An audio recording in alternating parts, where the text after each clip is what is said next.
Hello students, जो हमारा chapter चल रहा है उसमें हमने फिजिक्स के चैप्टर में कुछ अभी किरण आरेख बनाए थे हमने कुछ टाइम पहले।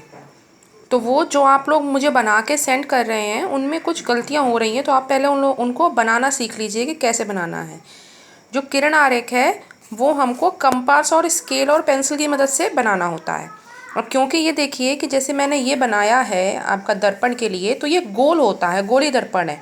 तो अगर आप इसे कंपास या मतलब प्रकार से बनाएंगे तो वो सही बनेगा। प्रकार से बनाने का तरीका क्या है कि पहले आप प्रकार में पेंसिल डालिए और उसको प्रकार को एक निश्चित मात्रा में खोल लीजिए, 4 सेंटीमीटर, 5 सेंटीमीटर, 6 सेंटीमीटर, इस तरह से। तो अब मैंने 6 सेंटीमीटर खोलकर ये आपका सर्कल जो है बनाया है। जैसे मान लीजिए कंपास हमने खोला, उसकी जो नोक होती है, जो लोहे वाली होती है, उसको आपने एक पॉइंट पर रखा और इस तरह से आपने इसको कर्व को बनाया। तो जिस पॉइंट पर आपने मान लीजिए यहाँ रखा था तो ये आपका केंद्र होगा, तो ये आपका बनेगा सी। इस पॉइंट को आप सी लिखेंगे। ये आपका कर्व बन गया। अब इससे ये जो आपने बीचों बीच प्रिंसिपल एक्सिस बन गया, मुख्य अक्ष बन गया, ये हो गया आपका ध्रुव, ये वाला पॉइंट। अब सी और पी को नाप लीजिए।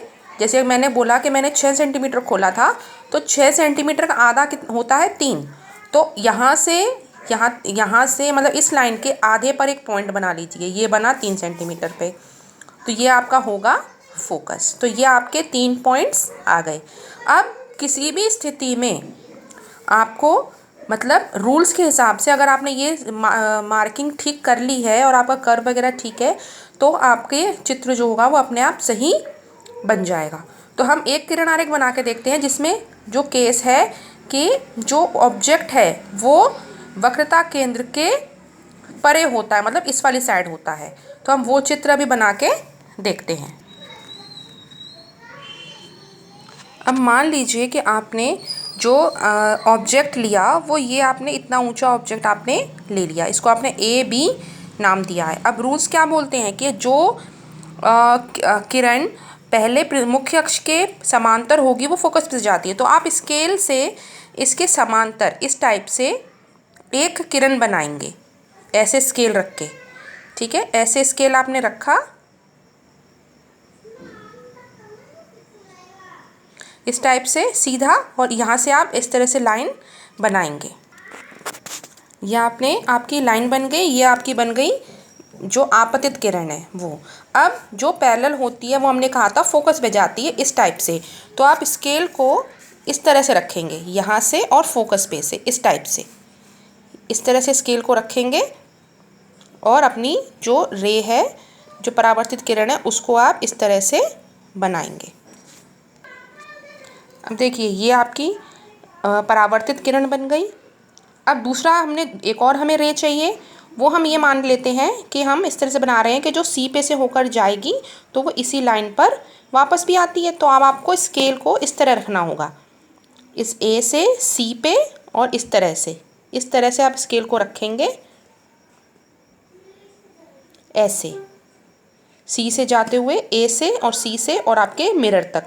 और आप इसको यहाँ पर इस तरह से आप अपनी जो रे है वो बनाएंगे। ये आपकी रे बन गई। अब ये आपतित किरण भी यही इसी लाइन पे होती है, और हमने कहा था कि जो सी पे से जाती है तो परावर्तन होने के बाद भी वो इसी तरह से जाती है। तो ये आपकी परावर्तित किरण भी इसी लाइन में बन गई।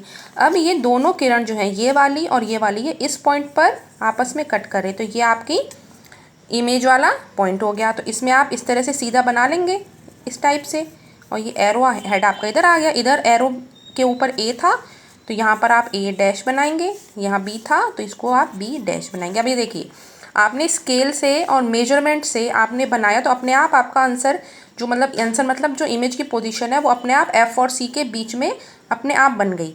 तो इसी तरीके से आप कोई भी केस होगा, चाहे ऑब्जेक्ट को आप सी पे रखिए, चाहे फोकस पे रखिए, चाहे अनंत पे रखिए, अगर आपने ये सी और एफ और ये जो कर्व है, अगर आपने इसको सही तरीके से बनाया है, मेजरमेंट से सीधा बनाया है, तो फिर आपका जो डायग्राम बनेगा वो अपने आप सही बन जाएगा। तो आप इस तरह से बनाने की प्रैक्टिस करें कंपास, स्केल और पेंसिल की मदद से।